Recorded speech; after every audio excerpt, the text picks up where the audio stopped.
Kia ora koutou, hello everybody and welcome to Epic Aotearoa Create a Better Future podcast, where every week we share uplifting messages told by New Zealanders in their own words. Our mission is to share the learnings from those lived experiences, inspire our listeners to take positive action and go out there and create a better future. Proudly brought to you by co-founders Joe Hortai, former soldier in the Special Air Service, family man and aspiring entrepreneur, and Brian Osman, a knowledge engineer, family man, entrepreneur, and all-round good dude. Thank you for connecting with us today. Now let's get started and create a better future. Let's go.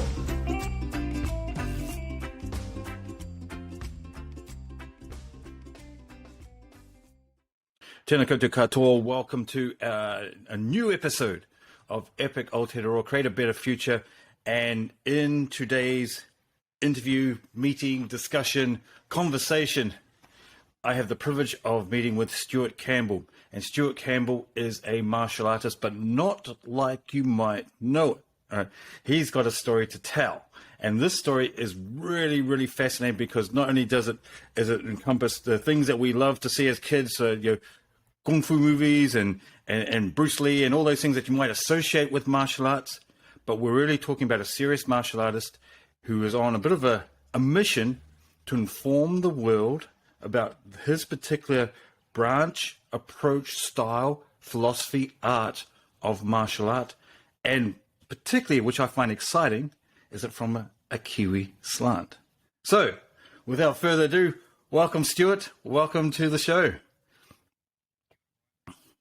Kia ora, Brian. Thanks for having me. No worries. It's great to have you on board and to be able to hear your story. So I think we'll just jump straight in because we've had a bit of banter beforehand, before the conversation started off, and I was going, oh no, I kicked myself for not pushing record already, because he shared some really insightful things and some just nuggets of gold, I thought.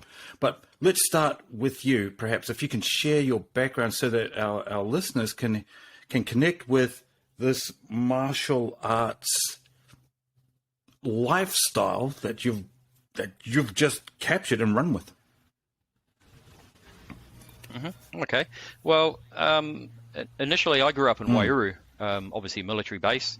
My father wasn't in the army, but I sort of obviously went to school with all the army brats, and as I said to you, I wasn't an army brat, but I was probably a brat, bit of a bad influence on some of my peers for whatever reasons.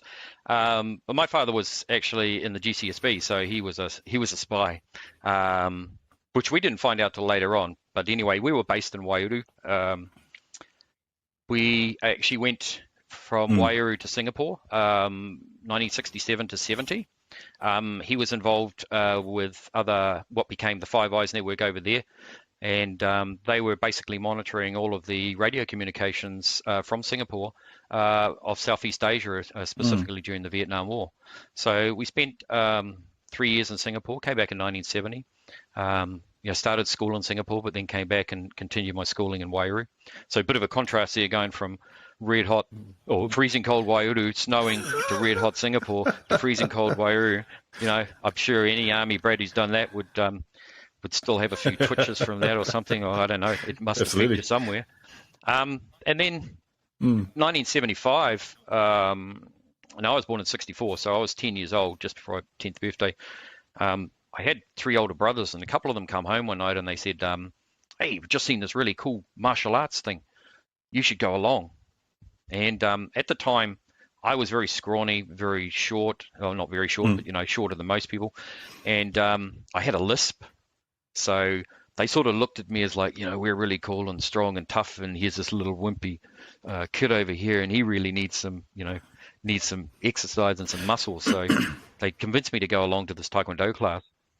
And there was quite a few people coming back from Singapore who'd done Taekwondo and other martial arts over in Singapore, and they were coming back and being based in Waiouru. So we were this class was originally, if I name names, John Tidier. He came back and he started a couple of classes with his brother, Padre Tairia, who was been a Vietnam Victor Company. Anyway, he also came back from Singapore, and he started his in New Lynn, or Grey Lynn, up in Auckland at the same time. So we had a little bit of a federation going there. And so I pretty much did Taekwondo for 10 years, from 75 until 84. And during that time, I got my gradings. I graded to first degree black belt when I was 14. So one of the youngest in the South Pacific at that stage, and they didn't know whether to call me senior or junior or whatever.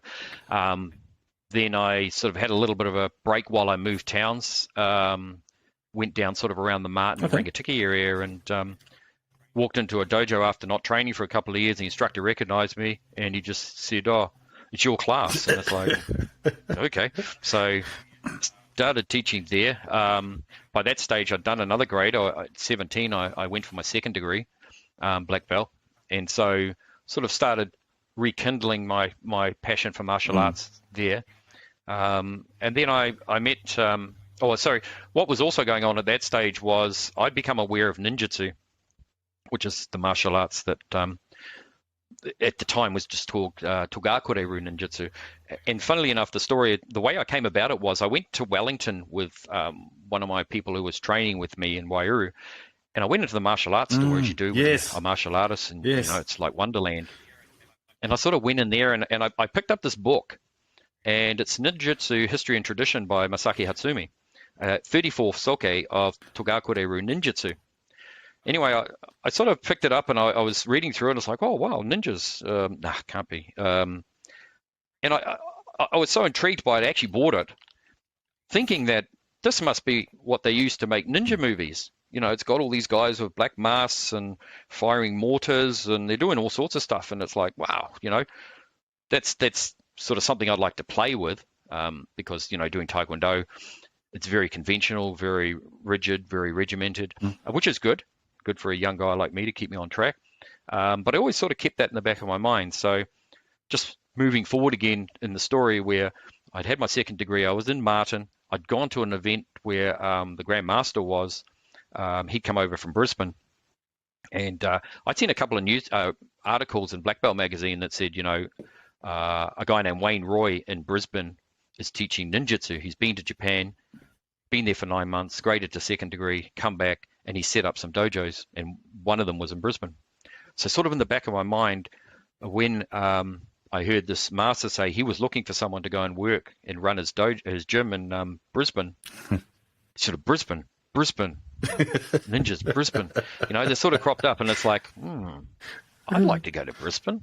I made a few jokes. We used to play around. In fact, I joked with my brother. He worked down in the army camp when I was in Wairuru, and he printed us up a couple of fake certificates from the Fukushingi School of Ninjutsu. And we used to have those on our mantelpiece where we flattered together, and people would come in, and they go, "Hey, what's this? Are you guys ninjas?" And say, "Yeah." So, we're just pulling their chain, And so it's funny how prophetically, you're talking about pretending to be a ninja, and then later on you actually learn the arts and so on. But anyway, so I went to Brisbane, and I worked for this Korean Grandmaster, and to be honest, I started to see the commercial side of martial arts. He had a big gym in Collingwood Street in Albion. He had a lot of students and a lot of schools scattered around not only Brisbane, the South Pacific still. That was the South Pacific Taekwondo Academy. And I just started to see things that sort of like, his wife was worrying about money for their new house, and some of the things that happened, and I won't go into too much detail. I don't want to drop a minute, but it was obviously more about the money. And even saying to me, if anyone rings up and wants to do a class, tell them that I run every class and everything, which I knew was not true, because I was running his classes for him and some of the other black belts. And so it's like, hang on a second, I can't lie to people and say that you're going to run every class when you're not actually doing this. So anyway, I sort of got a little bit disillusioned. He ran a black belt workshop. This is now in 1985, and a few of my old colleagues, Padre Taidia and a few other people, came over from New Zealand, and we caught up with each other, and we did this workshop. And anyway, it was quite funny. There was a guy in there who'd come from Vietnam. His name was Van Man Nguyen, and he was a third degree black belt. He was a fourth degree, and he got demoted for whatever commercial reason. Anyway, we were doing the seminar, and Man had been through like the killing fields and to get out of, as it was, Vietnam, with all the Pol Pot and all that sort of stuff, and made his way to Malaysia and been in a camp there, and he'd seen people dying on the refugee boats and everything. So he knew reality, he was pretty real about things. Anyway, we're doing this workshop, and this master's showing us these wrist locks and stuff, and he's just grabbing the wrist and going, "Yeah, here you go." And Man's going, we taught him a little bit of English. He wasn't very good at English, but one of the things we taught him was the word bullshit. And anyway, said, "You just grab it and twist it and they fall down." And Man's going, no, they're bullshit. You hit first, then you can do, but you can't do. And he was like this, and he's pretty remissive of some of the techniques that were going on. Anyway, interestingly, I was sitting down there one day in the dojo, in the gym area, and Man came down because he used to live upstairs with us. And he said, "Do you want to have a spa?" And it's like, not spa pool, just free spa. And I said, "Oh, yeah, why not?" And anyway, we went into the training area, and he beat the crap out of me. Yeah. I managed to hold my own, but he was really trying to hit me and kick me, and and he was just really hard on it. And it's like, whoa. And I said to Man afterwards, I said, "Man, why do you fight like that? Why do you fight so hard?" He says, "Because when I fight you, you're my enemy."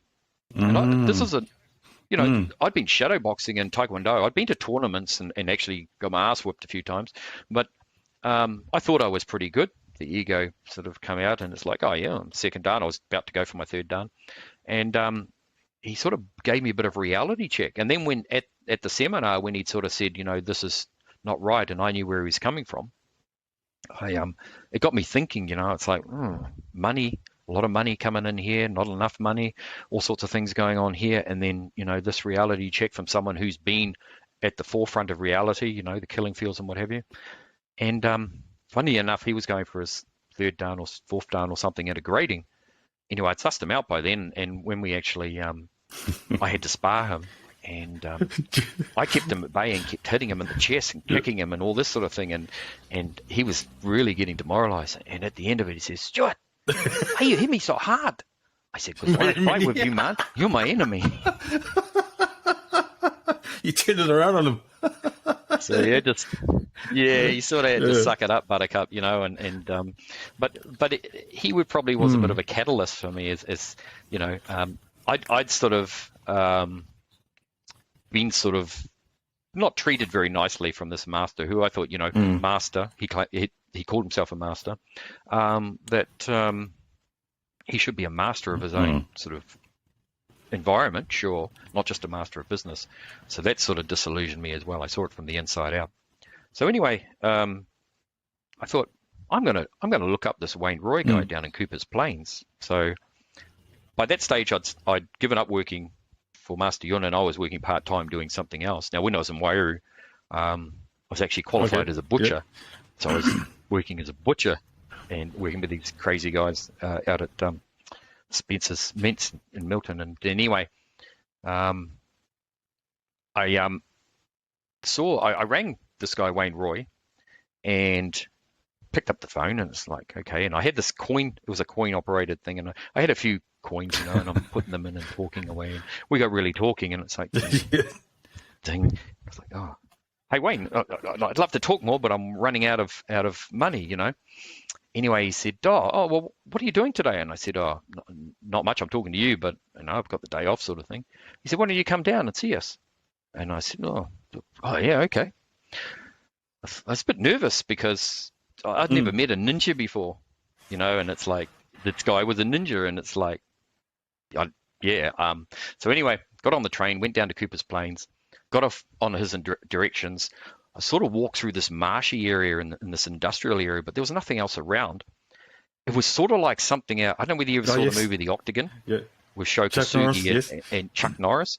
It was sort of like that. It was sort of like, it didn't have the octagon, but it was like an open area here, and there was a couple of rampart sort of boards here and a bit over here and a swing up here. And I'm sort of like, oh man, this is pretty freaky. This must be like a ninja camp, And anyway, I sort of tentatively walked in there, and I went to these front doors, and I sort of knocked, and it's like, tick, tick, tick. It's like, tick, tick, tick. Then I hear this, Mr. Campbell. without a word of a lie, I thought he was on the roof. I thought this ninja was playing a joke on me, and I'm looking up on the roof here, going, "Where is he?"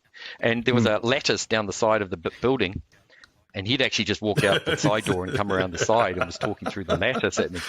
But this is my perception, you see, of a ninja. I didn't know, and so anyway, I sat down with him. We had some tea, and we started talking about our martial arts experiences. He'd done other martial arts. His father was a martial artist as well. And he'd done sort of some kung fu. I think he'd done some taekwondo and a bit of karate and that, but he'd gone to Japan, as I said. So anyway, we talked for a few hours, and he said, "Look, I'm running a introductory class in a couple of weeks' time. Do you want to come along?" He said, "It's one night a week for 4 weeks." I thought, "Oh yeah, that's a bit of me." So I liked what he said when we were just having our discussions. He would say things like, imagine if you could, if you're in a fight situation and the guy went to pick up a bottle and you had it in your hand before he grabbed it. Or imagine if he was going to slap you around the head with a chair and you had your foot on the chair before you even picked it up. What? How does this work? And it's like, this is pretty mystical sort of stuff. And anyway, that sort of captivated me. So anyway, myself and another friend of mine who I'd met at the outset of going to Brisbane, Michael Lamb, we decided we'd go down to this. He'd done Taekwondo as well. So we decided to do this 4-week introductory class. And I must admit, probably in about the second week, I learned more about martial arts in 2 weeks, 2 sessions, than I did in 10 years of Taekwondo. Wow.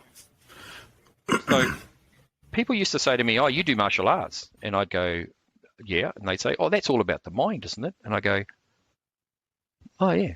Sort of, but I didn't understand the correlation between the body and the mind and the spirit, you see. But I would just say, "Oh, yeah." And but I didn't really understand it. I didn't know how it was affecting me mentally. I knew, as I say, I was a little bit of a brat, and I knew that my martial arts had sort of kept me a little bit on the straight and narrow and kept me out of sort of any major sort of trouble. The thing was, and this is no excuse, but just going back to Wairu, I'd left school at the end of the 4th form, just turned 15, started my apprenticeship. All my mates were still at school for the next couple of years. So I started hanging around with an old group of people who were my brothers and his mates who were in sort of 18, 19-year-olds. So, they were doing things that a 15-year-old sort of wouldn't necessarily be involved in at that sort of time, parties and stuff like that. So, but saying that, I'd still have to get up on a Sunday morning and go to training. And, so I had this sort of balance there, and that sort of kept me on the straight and narrow. So, so I started, I actually decided to go to live in Sydney after this introduction class because there was not much work around. My brother lived in Sydney, so it was easy for us to go and stay down there. My wife, who's my wife now, she was my girlfriend. She had come over and we were both living in Brisbane at the time, and we thought it was better we go to Sydney. So we went down there and started training down there. And so I got the introduction from sort of Wayne Roy to the dojo down there. At the time, and you'll really like this coming from Sydney because it's such a beautiful harbour. When we first started training, we were training over in North Sydney at Balls Head Reserve, opposite the harbour bridge with in the background, the Opera House underneath that. And so we were training in a sort of grassy area at night, floodlit, doing what we were doing at that stage. It was called Togakure-ru Ninjutsu. And it was just what an amazing backdrop. We were training outside in the elements. If it rained, we didn't care. If it was hot or muggy, it didn't matter. So that's where I sort of started there. And then we sort of spent a little bit of time in a church out at Artarmon. Got a little church dojo there. And then eventually we set up as I was talking to you before about in Surrey Hills, on the 5th floor of this industrial building. It was industrial because it was a sewing place, and we spent hours and hours going through each of the rungs on the floor and actually pulling out needles and more needles. We were getting buckets of needles, sewing machine needles out of everything. And I think we didn't get them all because a couple of people got them in their foot. So so we sort of founded the Surrey Hills dojo at that stage, and that was still under Wayne Roy. He'd sent a black belt down to sort of do that school there. I trained with them for couple of years. What was amazing about that period was it was new to New Zealand, new to Australia. It wasn't in New Zealand at that stage. And there were people coming to that art who were, wouldn't say masters, some of them were, but or at least instructors in other martial arts. They'd had a lot of martial arts background. You had guys from Wing Chun, from Taekwondo, from Karate, and that was a very high level of martial expertise there. But there was also, one of the things that I did in this introductory class is there was a class running in parallel, which was the spiritual aspects of martial arts, which was called the Esoteric School of Martial Arts. Not run by Wayne Roy, but run by another guy named Bill Cook Edwards. And that went into things like how the elements work, earth, air, water, fire, and the void, and how you could tie those in with the martial arts. Things like sensing, about how you could train yourself using psychometry to actually tap into people's vibrations and predict how they're feeling, but how things are going to shape up and how things are going. I was sort of a bit CIA might call it remote sensing, because you could sort of project out, and there was all that sort of thing, meditation and all that. And what was amazing about the dojo in Sydney was we were all doing this stuff, and there was a very high spiritual level as well as a physical level. I mean, looking at it now, I looked at those black belts, and I was looking at it from a third degree Taekwondo perspective. So I'd been doing martial arts. I knew a little bit about martial arts, and these guys would have given a 6-dan in karate a run for their money. These ninjas, these guys I was training with my teachers, and the black belts and some of the higher grades. So it was a very high level of skill. Although saying that, not a lot of information was coming out of Japan at that stage. I was still talking sort of 1986, 87. So not a lot of people were going to Japan.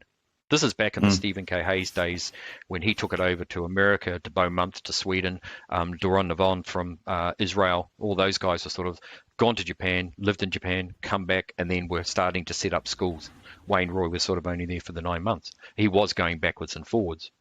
But the other thing that was interesting was, from a spiritual aspect, was you might be thinking about something, and one of these senior students, one of the black belts, or even the first cues, he'd come up to you and start talking to you about it. Like, I remember we went to the harbour one time, and I was down there, and for some reason, I was thinking about, how when you train in martial arts for a long time and your black belt goes to white, as if you've gone full circle.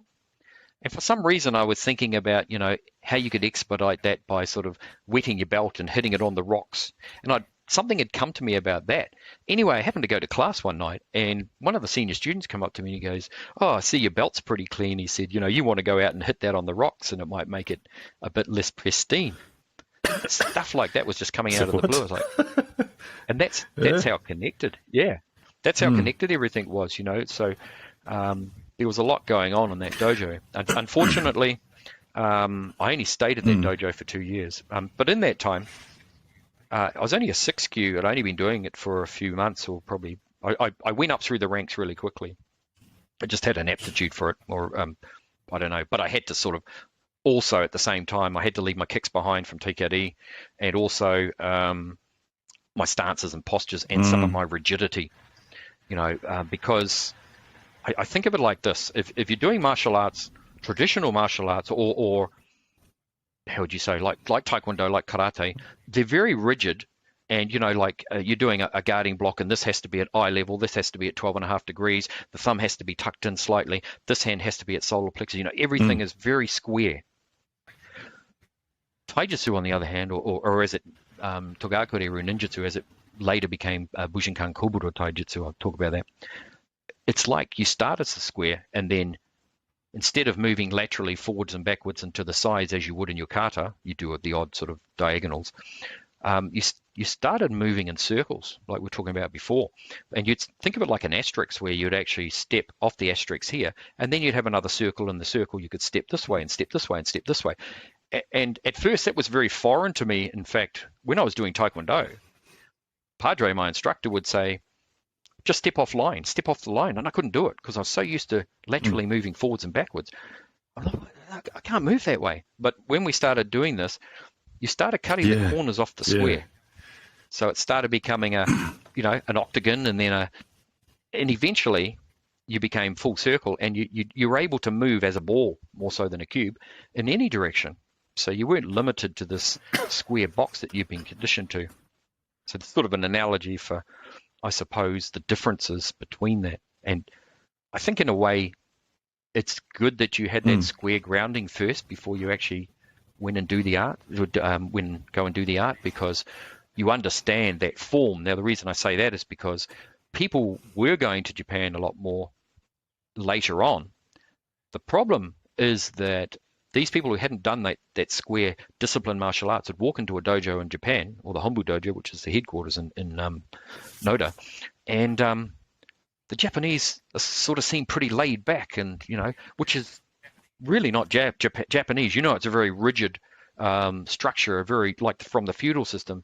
You hand over your business card this way. You say certain things and to certain people in a certain greeting. And all this sort of thing. So they live in a very disciplined society, which is your square over here that you would get in the grounding of a normal martial art. But for them, it was they had that in their background, whereas the Kiwi or anyone Western would go over there and go, oh, this is the way we need to train. We just won't worry about all this square stuff. We won't worry about, how we do our postures properly with this here and all that here. We'll just sort of slap dab like the Japanese do. And so some of the people who came back from that, who hadn't had that grounding, we got some very sloppy, no foundations sort of to the art out of that. So, just sort of picking up on a few things along the way here. So from there, I didn't train for a couple of years. In a dojo, I was doing Tai Chi and a bit of Kung Fu and that sort of thing. And then at that stage, I was quite busy. I was working long hours. I was doing a building diploma in construction. And so I didn't get a chance to go to much training, but I by chance happened to be walking around a building site that we were on in North Sydney that had closed. Off the North Sydney station. It was called Metro Plaza. And at the time, there was a lot of industrial problems. And anyway, we had a whole group of security guards on there looking after our security, because we'd locked all the people out for about 6 weeks, all the workers, because we got sick of all this industrial action. And I see this guy over in the corner, and he's sort of Asian guy, and he's doing these moves, and he's a bit of martial arts. So I go over and start talking to him, because the site was closed, so I didn't have much to do. And I said, oh, you do martial arts? He said, oh, yeah, a little bit, very humbly. I said, oh, what do you do? And he said, I do Bakwa. I'd never heard of Bakwa. Bakwa. Anyway, I said, oh, he said, do you do martial arts? I said, oh, I sort of do, yeah. And he said, do you want to do some training? And I said, oh yeah. Because I was training with other people at the time, and he came round to my place. We were living down at Caringbah in those days. And he was telling me how to strengthen his forearms. He said, do this in the morning and focus on this, and very strong in building chi, and really strong on his forearms and stuff, even though he's a scrawny little guy. Reminded me of Bruce Lee. Didn't look like Bruce Lee, but the demeanor of Bruce Lee. So he starts demonstrating some of the stuff he's doing, and he's like doing stuff like he's this far away from me, and he's doing kicks up to the side of my head, just really slowly, and he's holding them there and all this sort of thing. And it's like, wow, this guy, he would have been 30, 32, 34. And anyway, I was amazed at that. He said, I said, well, how did you learn this art? And he said, well, actually, my grandfather taught me. He said, but he didn't really teach me the art. What he did was he'd have me standing in a horse stance for hours as a kid. And if I got out of the horse stance, he'd come and tell me off. And he said, and I didn't realize until one day I was on a ferry in Malaysia going across a very rough piece of water, and everyone else is going like this, from side to side. And he said, and I'm just standing there. He had the balance, you see. Anyway, it was funny. He was talking about the one-inch punch. And he said, oh, yeah, Bruce Lee does the one-inch punch. He said, you channel your chi into here and what have you. And he said, just like this. And he just went, yep. And he hit me in the sternum. And my whole skeleton shook. It's like, whoa, I'd never been hit like that. I felt it everywhere in my body. And it's like, whoa. He says, oh, yeah. And he says, yeah, just here. Yeah. And he hits me again. And I thought, shit, I hope he doesn't hit me one more time, because my whole skeleton is going to shatter. And I just never experienced that sort of power, So anyway, that was an interesting person I met along the journey. We didn't do much more training. Maybe I was scared. I don't know. But to cut that long story short of being in Sydney, I got made redundant from the building industry, and we came back to New Zealand on a surprise holiday for the family, and the family was mostly in Martin. And while we were here, I went and checked out these guys who were training in they were Palmerston North, and what was going on. And I'm sort of, keeping in mind I hadn't trained for 6-7 years, and I'm looking at these guys and I'm going, that's not the art that I used to do. It was apart from one person who stood out, who's still doing it. It's like, a few people actually, probably 2 or 3.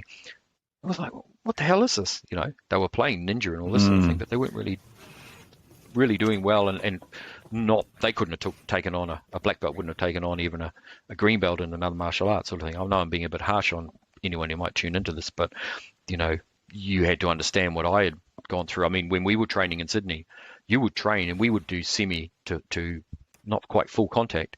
You'd go home feeling like you'd been hit by a train, or a truck. You get up the next morning and it's like, oh. And we used to get other martial artists come along and they'd think, oh, yeah, I can do this. They'd never come back. Yeah. Some of them never came back because they'd never been hit. So when I saw these guys training, it's like, what's going on here? This is weird. So anyway, went back to Sydney with my wife and kids and did a bit of a pros and cons exercise and said, we had a house in Martin we bought while we were overseas. Said, why don't we go back to New Zealand? There's not many jobs at that stage, but so, oh well, we'll find something. So we go back to New Zealand. But before we went, I went and saw one of my old instructors who lived in North, up in Gosford, and Michael Totoli, and I said, we talked for a while, and I said, look, I want to go back to New Zealand and teach martial art, teach these arts, but I need some credentials. At that stage, I was only a 3rd Q. I hadn't got to black belt. I'd left before then. And he said, look, after everything we've been discussing, he said, I got no problem. I'll grade you to 2nd Dan. So he graded me to 2nd Dan. So anyway, I went back to New Zealand, and I was just going to set up a dojo in Martin and just do my own thing sort of thing. But I thought, I better be courteous and talk to the head guy who was in Auckland, as Michael Gent. And he had, at that stage, I think he'd been to Japan, but he was what was he? He was a 5th Dan at the time. And I was only a 2nd Dan, you see. And anyway, out of courtesy, I happened to be in Auckland, so I went down to his dojo and we started talking. And he said, oh, thanks for coming and seeing us, if you ever want to train and that sort of thing. A few days later, I get a phone call from him. He said, you're at Martin? He said, yeah. He said, listen, I've got a bit of a mess I need to sort out down in Wellington. And these were some of the guys that I'd seen. He said, would you mind going down there and actually taking over those schools? And I thought, oh. He said, you get paid out of it's sort of like a full-time job sort of thing. I said, oh, yeah, okay, that'd be fun. So there were 9 schools down there, all the way from Foxton, Palmerston North, few in Wellington, Masterton, that sort of thing, Upper Hutt. So anyway, I said, yeah, fine, and so he introduced me and we went down there and I started taking black belt classes. And the standard was very, very low. There were black belts who'd only been training 18 months, not even 20 years old, no life experience, didn't even know all the kamae, all the postures. And here they are running these classes trying to teach these adults. So effectively, I went through implementing what I knew from the art, the real side of it, and or what I saw was the real side. And a lot of these people just left. But in the interim, we decided to set up a dojo in Petone, and it was an opening, and it was big expense. This guy, the landlord, basically kitted it out for us, sanded all the floors and lacquered them and all sorts of things. Beautiful place. And anyway, no one came, basically. We ended up with 2 students here on a black belt class night. So we couldn't sustain it. So that went from probably 150, which we thought was a good business model to actually sustain that, to a lot of the schools just dissolved because they couldn't handle the real stuff I was giving them through the black belt classes. And I was probably had a few nicknames to them, which I won't repeat on That's here. actually really fascinating because I'm reflecting back to that time, right? And as we talked offline, did a little bit of I'd say I dabbled a little bit in martial arts as a young fella, and but one of the things that I would do, and like yourself, the martial arts shop in Wellington. Now I think that was on, is it Willis Street, Dixon Street, somewhere, Cuban Mall, somewhere near there. Yeah, that's right. And yeah, you're right. It was just like that was the mecca of all things martial arts. You go in. I remember buying a couple of books. I remember seeing the book that you showed. And I thought, oh man, that's so cool. Because to me at the time, ninja, right, was something that was on the Shogun miniseries with Richard Chamberlain, and they all invaded their outpost, their fort, or whatever it is. Yes. I thought, man, that is so cool. But what really stood out in my mind with that was that this is something that looks different. So I equate a ninja with assassin or somebody that is undercover. Wears the masks. That's my sum total world of ninjutsu. But I do remember recalling the more I read in Blackback magazine, I would go into the bookstores and just read this, and Kung Fu and read those magazines and draw for it. And one thing that really stood out to me while I was I was still in that martial art phase, I guess, was understand my square, right, and work the square. But there was something drawing me to it. Where's my circle? It was drawing me to that, but I didn't. I was too young to understand what that meant. So it's really fascinating to me that you're talking about this. So why that does resonate is also going back to reality. Right? And again, I've seen classes. I do remember a Kung Fu school that I went to, and I won't say the name because, to be honest, I've really forgotten what it was called properly. And we talked about this offline, but I remember being visited. We had, I think, the initial introduction session, and other martial artists came, and it's almost like they were sussing it out. But you kind of get the sense that I don't know if they know what they know. It just didn't feel like there was a connection there. So, sorry, I'm just interrupting there because it's bringing back a whole lot of thoughts and memories, but it's really resonating with me. And I suspect it'll resonate with some of our listeners because it's understanding the rules, the box, the square, the shu, right? And then moving to the ha, which is breaking that rule to some extent so that we make this more of our own and we connect better. So I'm really liking where we're heading with that. So you've got the school, right? You're looking after your school. Now they're all disappearing because they don't like reality. They like gaming. Yeah. They don't like the reality of it. I think for me, just in respect of being a Shihan or a teacher, just a bit of background around the Bujinkan, which now it's called Bujinkan Kobudo Taijutsu. Okay, it's a bit of a mouthful. So Bu, warrior, Jin, god, Kan, place, warrior god training hall, Bujinkan, dojo. Kobudo, Ko means pre-Meiji, 1868. Last samurai was Emperor Meiji, got rid of the samurai class, and then tried to make, so you could trade better with other countries and that. So 1868. So Ko means pre-Meiji. So all the arts that we practice, and there's 9 schools in the Bujinkan. There are 3 samurai schools, 3 Chinese schools, and 3 ninja schools. So there's 9 schools.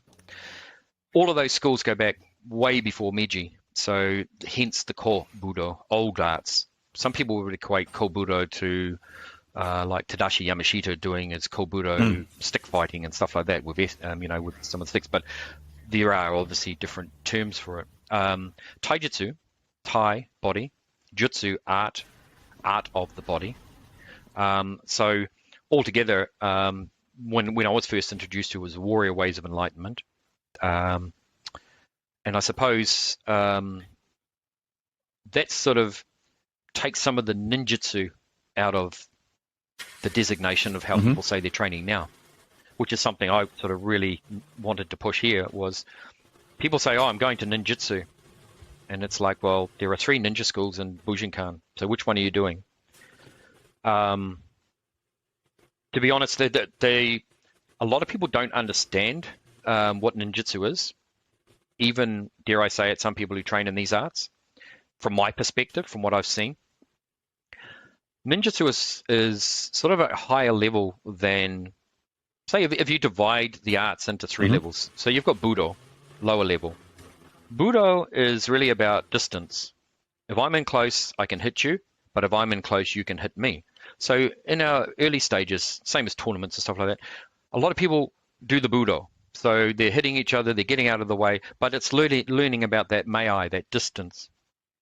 Then there's a progression for some people, whereas they realize that we're getting a bit older and, I can't move as fast. So I need to start applying some sort of tactics and strategies because to help win a battle or get out of the way.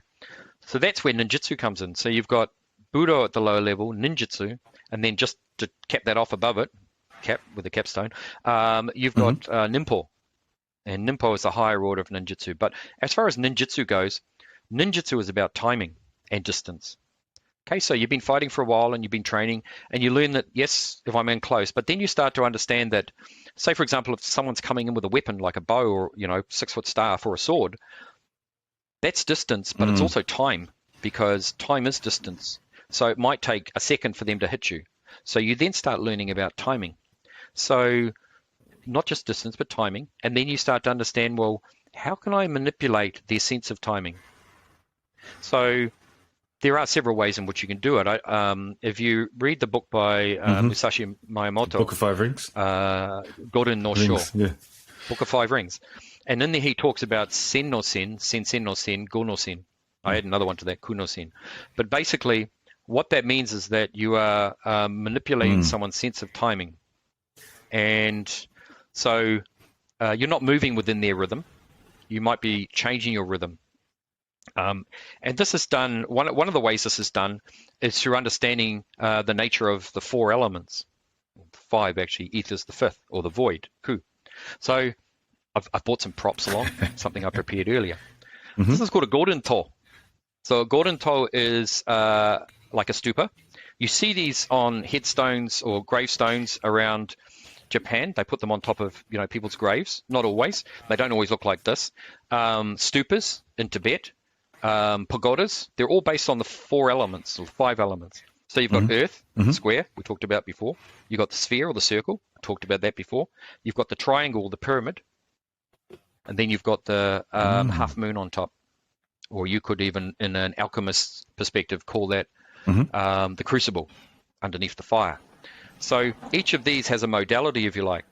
So essentially, when someone starts martial arts, they're normally attracted to a certain modality, which then attracts them to a certain type of martial art. So a martial art where they're more earth-related, it'll be a martial art where they're more holding their ground, not moving a lot.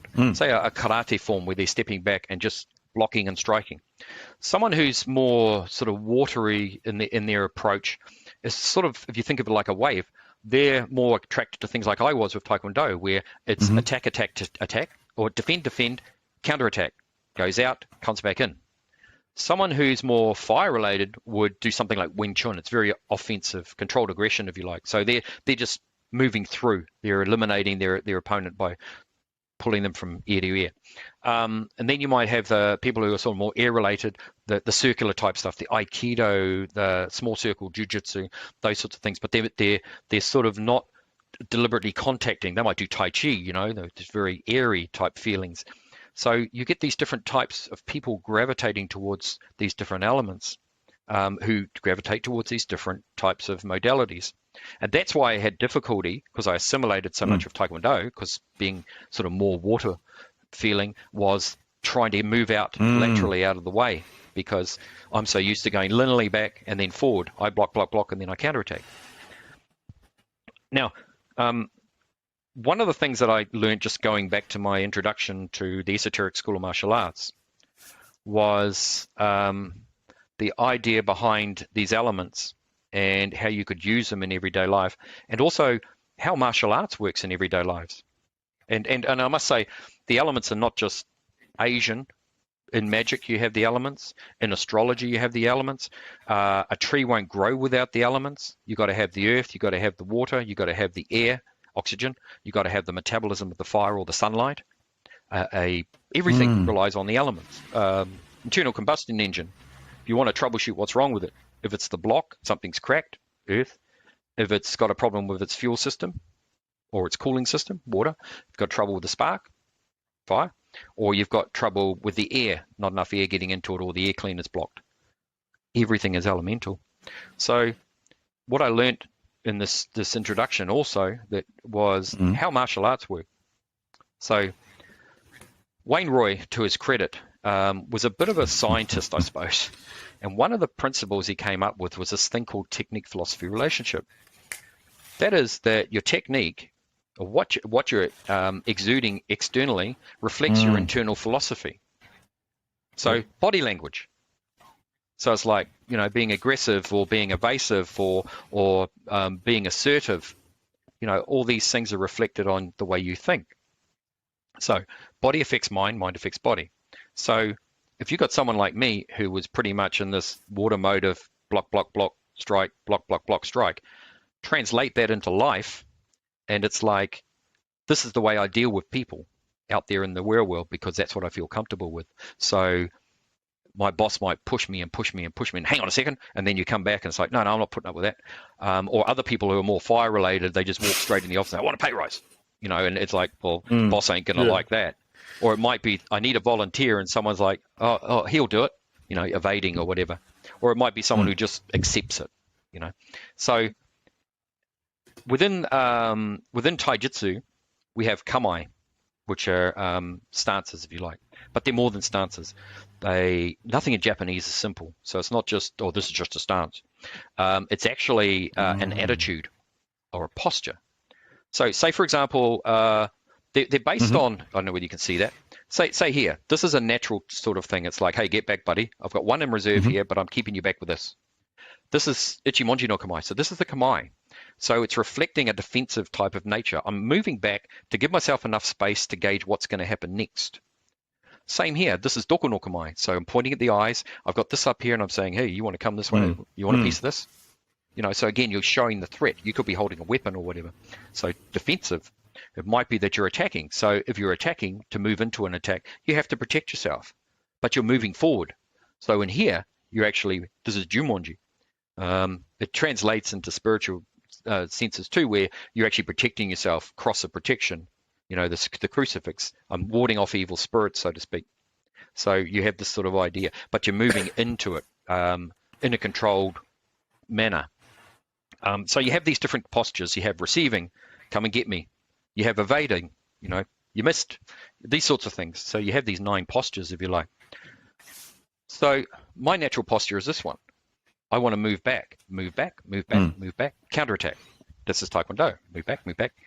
So if you start teaching me to move into an attack, it affects my mind as well, because I'm now thinking, it's a bit stuck at the first instances. It's like, it doesn't feel very good. But after a while, when you exercise it, interestingly, spiritually, exorcise the demon, the inner demons, you exercise it. After a while, you can do this. So then you start becoming not just this, you start becoming that. And then if you tell people to hold their ground, they start becoming this. And then if you teach people to evade, who are naturally always wanting to beat the crap out of people, they become this. So they start becoming all of these elements in balance and in harmony. Yeah. So your internal combustion engine works in harmony with everything. So this was really valuable, this whole idea of technique, philosophy, relationship. For an example, my father had a lot to deal with being who he was, and he was an alcoholic. And when I was younger and I was doing Taekwondo, he knew that he could push my buttons and I would just take it. I'd keep moving back, and out of respect, I wouldn't counterattack. Not, metaphorically speaking.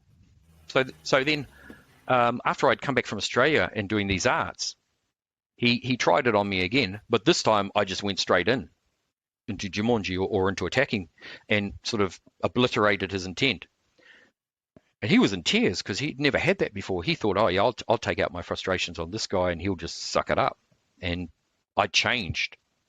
And, so it was interesting how that actually transpired.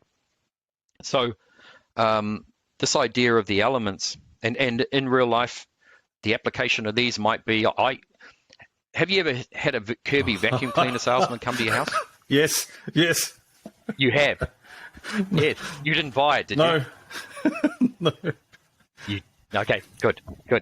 So I use the example of the Kirby vacuum cleaner salesman to express these modalities. Now, what I should say also is that people are always in one of these modalities all the time when they are interacting with each other. They're either defending, they're defensive, they're receptive, they're evading, or they're offensive. Defending, attacking, receding, evading. Now, give you an example. The Kirby vacuum cleaner salesman opens up the gate, comes down to the front door, knocks on the front door. Hey, sir, I've got this fantastic vacuum cleaner for you. Would you like to have a look at it?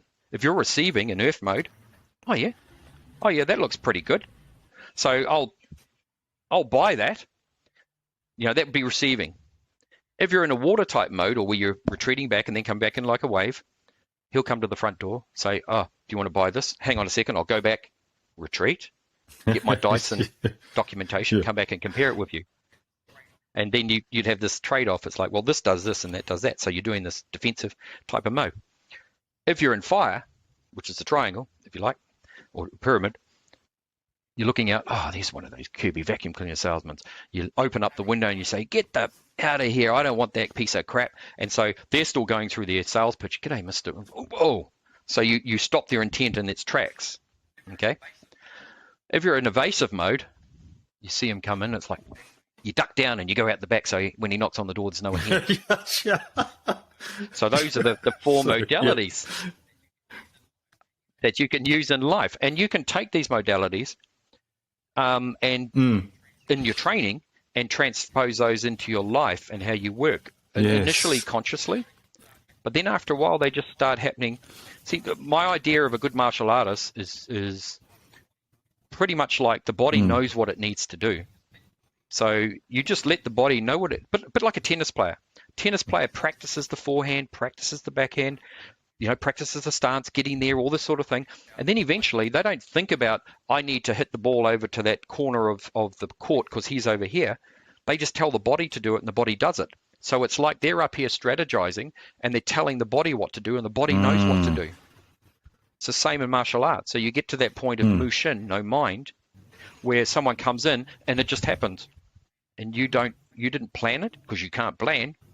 It's not like you can walk down the street and go, well, I'm going to do this when he does that, or, because if you had a strategy, 9 times out of 10 it'll be thwarted. So this whole idea of that level of training, if you like, of just automated by practicing those different modalities. So then what happens is this is based on your intent, that where the body wants to do something. So you can assess a situation and go, this guy's drunk and he's my drunken brother-in-law. You must have other brother-in-laws. This is my drunken brother. He doesn't drink. And I just need to calm him down. So I'm only going to use this much force. Whereas this is the guy who's going to get through me and he's going to take some of my family out. I need this much intent. And of course, dealing within the bounds of the law. So effectively, muscle memory, you keep training in these different modalities and they naturally express themselves. There were exercises that we do as well where we can bring in those elements and boost them up and balance yourself out as well.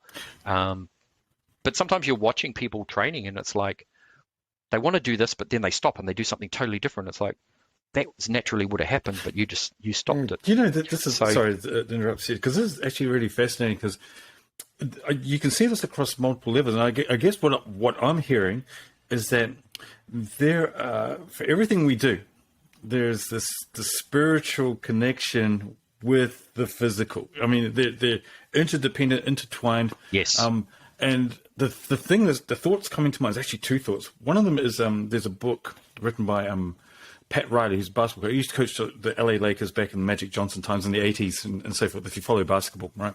The Winner Within is what it's called. But he talks about where they train and where the skill set becomes instinctive. You like you said, you adapt quite quickly. And the thought that came to mind when you were just talking there, I have a vivid recollection of being still in school, but right near the end, so perhaps a 6th or 7th former in the old money, walking down the street with a group of friends. It was that night time, not that late. It wasn't super late, but it was dark because it was the middle of winter. And for some reason, I had the ghetto blaster. So this is in the 80s, so I had the ghetto blaster. It wasn't super loud. It was just, actually, I don't know if it's on the shoulder because it was a bit heavy. Walking out, and there was an ATM, and there was a pickup truck, and there were three guys who were way older and bigger because they looked like they're in their 20s. And I have the vivid impression that watch those guys, but I didn't. I just ignored it because I'm a youngin. There's friends around me. We're not causing any trouble. We're just going through and king hit, boom, right on the side, here, down. Right? And thankfully it didn't do anything damage other than, oh, that was interesting being knocked out. Yeah, but being able to see that, and I thought, if I was a little bit older and a lot more skilled, then I perhaps would have paid a little bit of attention to that situation and perhaps crossed the road to avoid that conflict. Because I don't want to get in because I would have been outnumbered or what have you, or they were a lot bigger than me and all that sort of thing. So I guess what I got from what you described there, which is really fascinating to me, is being able to be in tune with not only your surroundings, but you're knowing yourself as well. Because that reminded me of another thought, and I may be way off base here because I'm not a boxer, but I like watching David Tua and Mike Tyson fights, and particularly Mike Tyson fights. You can see he's going for the knockout, but he's also very good at evading because his peekaboo style and the way because he will set that up. He will set up, because it's not just go out and full on attack, which he can do, but he's very clever about it. So I'm wondering, have you seen like different styles of martial arts? Because I put boxing in martial arts because it's a fighting thing. That you pull from these different places and elements to be able to continually refine your philosophies and thinkings around what you do? I certainly understand all martial arts, not all, and they'd be a bit egotistical, but I certainly understand where they all come from and what their strengths and weaknesses are, because you can pick quite quickly, because these people gravitate towards us. So these people in Wing Chun are going to be fire type people. To get out of their way because they're just going to come barreling at you.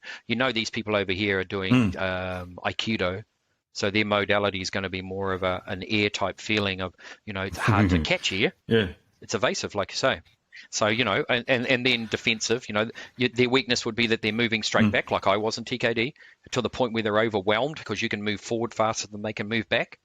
So that sort of thing. So you do look at those other arts and their line of movement and their power dynamic is another thing. How do they generate the power for this? Is it generated through forearm strength? Is it generated through twisting the body? Is it generated through ligament strength? Those sorts of things. So you sort of look at that, and further to that also is, as a teacher, and I must say, I don't take that title lightly, especially a teacher in the Bujinkan. So I'm just going to digress a little bit here because I think it's really some point I wanted to get across. As I said, when I came back to New Zealand, everyone was a black belt. Everyone wanted to be called sensei. In the sense in Japanese here, sure, that they had gone further forward, but not much further than most people. But what I look at, these 9 traditions that we do, for example, Gyokoru, which is the foundation of the art that we do as school. One of the Chinese, comes back from Chinese origin, came out to Japan at the end of the Tang dynasty. It's been around for a long time. Some say it goes back even 3,000 years. You've got Togakureru Ninjutsu, or Ninpo, 1100 AD. Been around for 900 years. All of these schools are very old schools. The reason I can train in these today and go to Japan and before this COVID debacle, go to Japan and train in them is because a lot of people have given their lives on the battlefield to make sure that these arts stayed alive. And so, for example, when you go into the Hombu Dojo in Noda in Japan, in Tokyo, or just outside of Tokyo, when Hatsumi Sensei walks in, it's like 1,000 warriors walking behind him. Yes. And probably quite rightly so, because they've all died for that cause and those traditions. And, if one day I end up, standing at the pearly gates and there's 1,000 warriors behind saying, you're the guy that turned this place, this martial arts into a sideshow, we want to talk to you. I stay true to the traditions. the traditions and the principles. The techniques are not going to help you, but the principles are going to help you within your life, within martial arts, within day-to-day living. So I see it as a huge responsibility. You stand up in front of a group of people, you make a directive, say you need to do it this way. You're changing their lives. You've got their lives in your hands. And so you can make their life or you can break their life just by your ego's too big or whatever, and you just want to see someone fall down, or for example, there's a point in martial arts training where you confront the ego, and the point is, at that point it's like, I now know I can hurt people and maybe even kill people. Do I take that power and not go around killing people, but take that power and let it go to my head? So anyone who walks in the door, I see them as a challenge, or my students, and I just beat the living crap out of them all the time. That's where the ego's, or you go the other way, of the way of compassion, and you look at it and you go, well, yes, I can hurt you, but I can also save you or heal you. Yes. So that's that point. But some martial artists keep going on that track of, I really want to hurt people. So again, I see that as a huge responsibility. One thing that you brought up that your observation, which I really liked, was we talked about the Budo, the ninjutsu, which is about timing and distance. The third one is Ninpo. The Ninpo is the higher order of ninjutsu, which is, you led into that quite nicely. I'll give you an example. Idioms. Got you by the balls, gone for the throat, stabbed you in the back. He's got you by the short and curlies. He's twisted your arm. All those are idioms, and we use those day to day. Oh, come down the pub. Can I twist your arm? That sort of thing. Or that was pretty brutal. He stabbed her in the back, or he stabbed him in the back. Take the idiom. As you said, everything, this is from my studies in quantum physics as well, which is another area. This is some of the books I've written. Everything that has a form has a field around it, called an auric field, called it whatever, source field. And so an idiom has a field around it. It's a field, essentially, in the first instance. So the field is someone stabbed you in the back. Well, they haven't stabbed you in the back physically. You might even feel the pain, even though they didn't physically do anything to you. So in training, we learn how to deal with someone who's stabbing you from behind, or we learn how to deal with someone who's got you in twisting your arm, or has got you by the throat. And so you take that physical application of practicing how you would get out of it. There's a field around that, and you apply that field to that particular instance. So when you're in a business meeting and they've got you by the throat, I know how to deal with this, not even consciously. I've done with this in the dojo, throw the field at it, and it comes out in verbal terms. For me, there's no difference between a physical punch, a verbal abuse or a verbal attack, and a spiritual attack. They're all just different intensities of the same vibration, just higher frequencies, if you like. So dealing with these idioms. Now, I'll give you an example. One of my black belts down in Wellington, he was running a self-defense class for women at BP New Zealand. And he said, why don't you come along? You'd come along and see what we're doing. So it's the fourth night, I think it was. And anyway, these women, I walked in there and in the middle of the class, and they were sort of mucking around a bit, and just joking with each other and weren't really getting into it. And he took me aside and he says, they're not getting it. I said, what do you mean they're not getting it? He said, how many sessions you done? He said, oh, this is the fourth. But they're not getting it. I said, what are they supposed to get? I said, how long have you been training? Oh, he'd been training 8 years or something. And he said, oh, 8 years. I said, when did you think that you would become effective in defending yourself out in the street physically? Well, probably 4 or 5 years ago, or 4 or 5 years into my training. I said, and you expect these people who've been training for 3 nights to be able to defend themselves? I said, what you're trying to do here is build up a field of confidence. Or I didn't use it that way, but what I was saying is give them an air of confidence. You know how sometimes you go around people and it's like, especially some of those SF guys, that they've got that air of confidence about them. They're quiet, they're unassuming, but you wouldn't want to mess with them.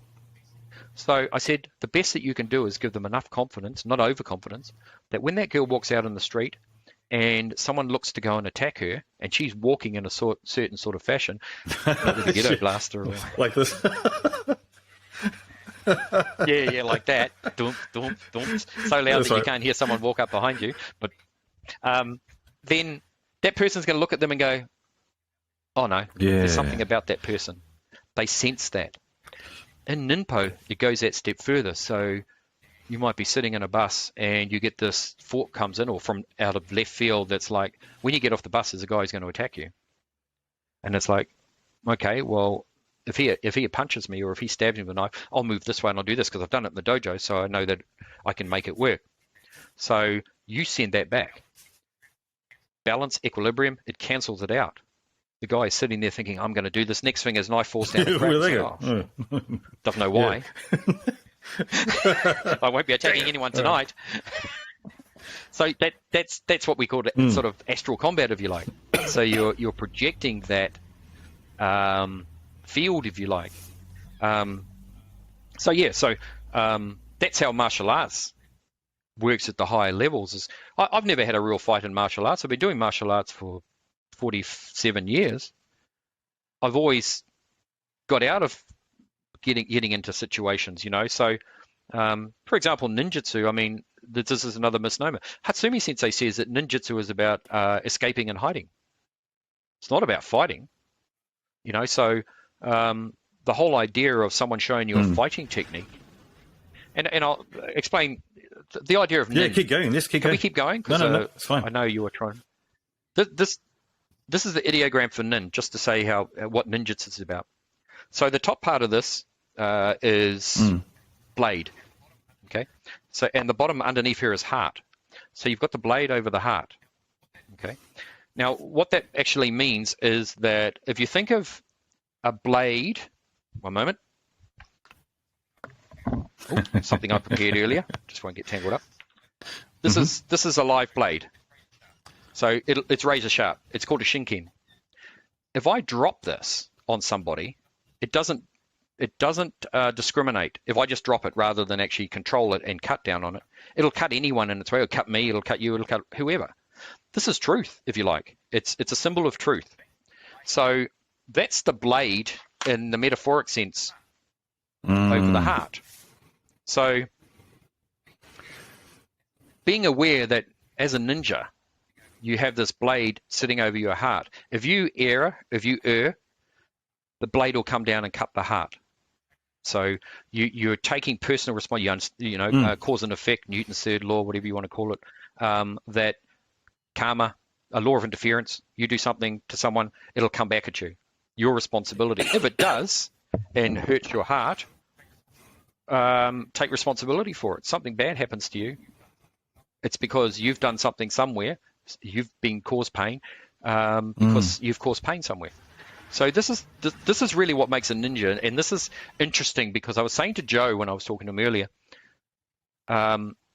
people would say, "Oh, this guy thinks he's a ninja," It's like, well, what you think a ninja is and what I think a ninja is obviously two different things. If you don't think that I could say that I am a ninja, because it's not all that glossy, I'll do a backflip, climb up that wall, prove that you're a ninja, show me disappearing, or whatever.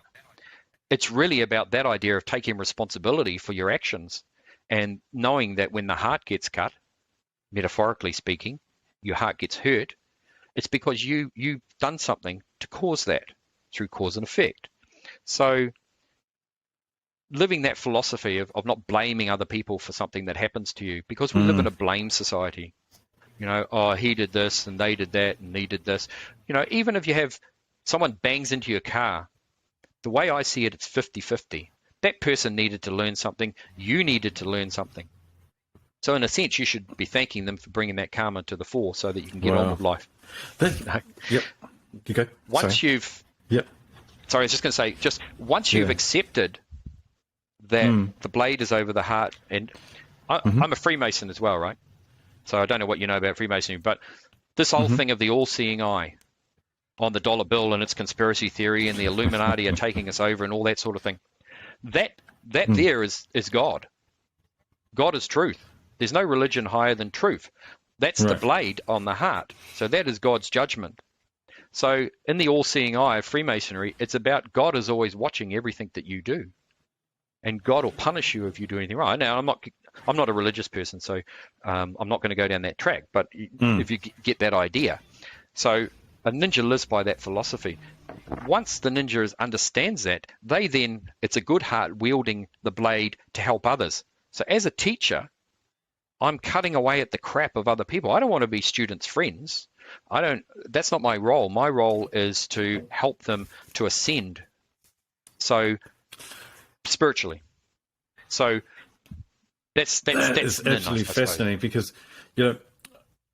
part of me was thinking when we were coming on to this conversation that we were going to talk about fighting techniques. We were going to talk about the squares, right? And how you would throw the smoke bombs, and the shurikens would come out, and the darts and all those sort of things, which are I think you even got one.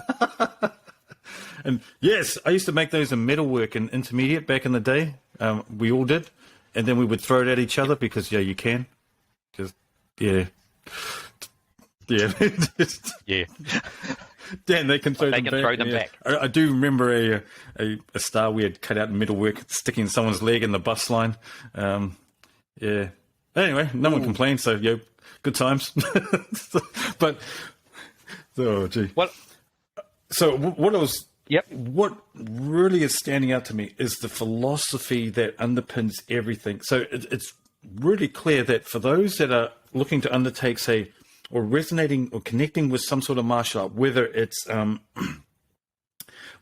let's take it and keep it close to home, whether it's learning the maraku or taiha, learning taiha or patu, or if we go out and we use other weapons, or if we go into the military and use firearms, we can learn the techniques, but what are the things behind it, the philosophies that make us really connect with what we're doing, so we become one with our weapons, whether it's our fists, our feet, our head, whatever, our body, or the extensions of those. But that applies to everything. And this is what I'm getting. Yeah, yes, sports. It does. It's life. And I mean, you can see it with, we'll keep it very Kiwi. Let's say rugby, right? And you see you've got really good All Blacks, and then you've got great All Blacks. And no disrespect to anyone that's worn the jersey, because the journey to get there has just been phenomenal. But those that have transit, like Richie McCaw or Dan Carter or Ma'anonu Conrads, those Jonah Lomu, those type of echelon of players, there was just something else. There was just this one other thing. But if you dig behind a little bit deeper, like Richie McCaw, you hear the story behind it where he writes down his goals pre-match, but he wrote down as part of his goal to become an All Black was Gab, great All Black. He wants to be not just an All Black, but a great All Black. But to do that is the underpinning philosophy behind the techniques that he would utilize on the rugby field. So this is really connecting with me because, I, like yourself, Stuart, I work in the IT space. I work a lot across teams, working with teams and helping others become a little bit better than perhaps where they are as a teacher. But to be able to teach effectively is to be able to help people connect their philosophy to just the stuff that they do. Right? We can teach a practice, yes, whatever it is, but why are they doing that? Otherwise, it doesn't make sense. If you enjoyed this conversation, we invite you to subscribe to our podcast and follow us on social media. Be sure to hit that notification bell so that you can be kept up to date with more inspiring messages from amazing New Zealanders each and every week. If you found this discussion helpful, we invite you to share this link with your networks and tag Brian and I when you do. We would love to hear from you, so please be sure to leave us a review so that we can continually strive to provide the best service possible. As Abraham Lincoln said, the best way to predict your future is to create it. We thank you for your support, Aotearoa, and we're excited to partner with you and working together to create a better future. Let's go.